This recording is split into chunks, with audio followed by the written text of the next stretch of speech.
Hospital के senior joint replacement surgeon doctor Ambar Mittal ने इस तकनीक से किए प्रदेश की कई सफल सर्जरी।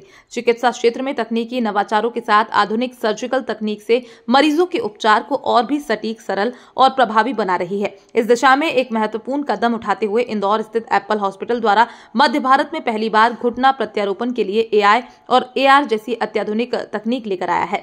डॉक्टर मित्तल ने बताया, इस तकनीक से सर्जरी अधिक सटीक और सुरक्षित होती है। इसमें मरीज की रिकवरी जल्दी तथा कम दर्द और कम रक्तस्राव होता है। इसमें रोबोटिक तकनीक के मुकाबले पिन ट्रैक, इंटरकॉन और पिन ट्रैक फ्रैक्चर नहीं होता। डॉक्टर अंकुश अग्रवाल ने बताया कि इस अत्याधुनिक रोबोटिक प्रणाली के जरिए एप्पल हॉस्पिटल के विशेषज्ञ चिकित्सक अब घुटना प्रत्यारोपण सर्जरी को पहले से कहीं अधिक सटीकता और कम समय में पूरा कर सकते हैं।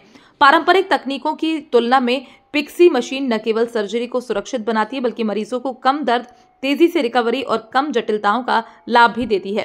पिक्सी मशीन क्यों है फायदेमंद? एप्पल हॉस्पिटल के संचालक प्रमुख डॉक्टर गोविंदा अजमेरा जी के अनुसार अब मरीजों को जोड़ प्रत्यारोपण सर्जरी के लिए दूसरे राज्यों में जाने की जरूरत नहीं है। घुटना रिप्लेसमेंट के लिए एप्पल हॉस्पिटल में डॉक्टर्स, नर्सेज, एक स्टाफ को विशेष प्रशिक्षण दिया गया है ताकि पोस्ट ऑपरेशन में विश्वसनीय देखभाल हो सके। इंडिया का पहला AI और ऑगमेंटेड रियलिटी के द्वारा हम लोगों ने नी रिप्लेसमेंट सर्जरी स्टार्ट करी है। इस सर्जरी में दूसरी सर्जरी के मुकाबले पेशेंट्स की रिकवरी काफ़ी फास्ट हो जाती है। पेशेंट का डिस्चार्ज अमूमन 24 घंटे के अंदर ही हो जाता है। पेशेंट का इंसिजन छोटा होता है, मसल कट नहीं करनी पड़ती है, ब्लड लॉस बहुत कम होता है तथा रिकवरी भी काफ़ी फास्ट हो जाती है। इस टेक्निक में दूसरी टेक्निक्स के मुकाबले, जैसे रोबोटिक्स की कंपैरिजन, क्योंकि आजकल सबसे ज़्यादा चलन रोबोटिक नी रिप्लेसमेंट का है, सो उसके ऊपर भी एडवांटेज ये है कि इसमें हमें मोटी पिन्स का उपयोग नहीं करना पड़ता।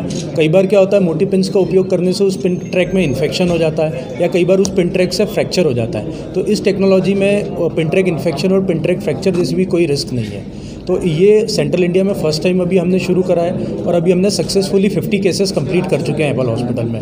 और till now we are proud कि हमारे केस में कोई भी कॉम्प्लिकेशंस, ना इन्फेक्शन, ना किसी और प्रकार का कॉम्प्लिकेशंस आया है। So we are very happy और हम चाहते हैं कि आपके माध्यम से ये आम जनता को भी पता चले और अधिक से अधिक लोग इस टेक्नोलॉजी का उपयोग ले सके, फायदा ले सके। आपने बताया कि 50 केसेस आपने अभी सर्जरी करी है। जी सर। तो सक्सेस रेट कितना है? सर अभी तक किसी भी केस में कोई प्रॉब्लम नहीं है। 100% सक्सेस रेट है सर। तो सर ये AI और AR में क्या बेसिक डिफरेंस है? सर देखिए, AI is a part, it's called artificial intelligence. आजकल आप मोबाइल यूज़ करते हैं, मोबाइल में कुछ भी कमांड देते हैं तो ऑटोमेटिकली आर्टिफिशियल इंटेलिजेंस के थ्रू ही वो जनरेट कर देता है। आज आपको कोई स्क्रिप्ट लिखनी है, आपको प्रेस कॉन्फ्रेंस की स्क्रिप्ट लिखनी है, आप AI के माध्यम से उसको बोलेंगे और वो अपने आप एक स्क्रिप्ट बना के आपको दे देगा, आप उसको एडिट करके कर सकते हैं। तो इसी प्रकार AI हमको इसमें भी हेल्प करता है। वो अपने आप एक फ्लो पैटर्न जनरेट कर देता है, पेशेंट्स की कितनी डिग्री डिफॉर्मिटी है वो सारी चीज़ें कैलकुलेट कर लेता है। और ऑगमेंटेड रियलिटी में क्या होता है कि हमें वर्चुअल रियलिटी की जैसे सुपर इम्पोज हो जाता है, तो हमें दिखता है कि उस मरीज़ के ऊपर ही वो इमेजेस सुपर इम्पोज हो जाती है, कितने डिग्री का डिफॉर्मिटी है। तो हमें बार बार कहीं और कंप्यूटर की तरफ या इधर उधर देखने की ज़रूरत नहीं है, डायरेक्टली हम उस गॉगल के थ्रू स्क्रीन पे देख सकते हैं।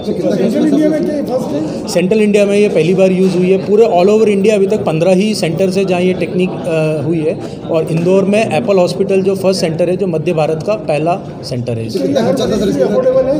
बिल्कुल, ये इसका कोई अलग से चार्ज नहीं है। हमारे यहाँ जो पैकेजेस बने हुए हैं, हमने सभी पैकेजेस में इसको इंक्लूड कर रखा है, तो पेशेंट को इस टेक्निक के या विदाउट अलग से कोई पैसे देने की ज़रूरत नहीं है। सर कितना खर्चा आता है इस टेक्निक में? अधिकतर कोई भी नी रिप्लेसमेंट का अमूमन जो खर्चा आता है 1 से 2 लाख रुपए के अराउंड खर्चा आता है, जिसमें सब कुछ इंक्लूड रहता है।